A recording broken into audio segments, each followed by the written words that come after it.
Hi, my name is Kevin, and I'm going to show you how to use Education.com's Weekly Boost feature. Weekly Boosts provide educational support for each week of the school year.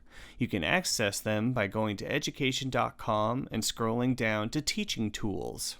On the Weekly Boost page, you'll get tips and targeted resources to support your child in word study, math, reading, and writing.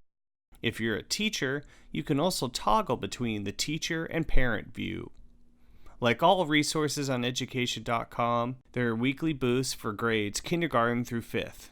You can toggle through the grade levels at the top of the page. Below, that week's resources will appear, which you can assign to your learners. There are also extra support resources for English language learners. Reading lessons often have an associated EL support lesson designed to help EL students succeed in the main reading lesson. These main lessons also have built-in supports for ELs. To find them, go to the Weekly Boost page and click on the Reading link. EL support lessons are clearly marked. That's it. Thanks so much for watching.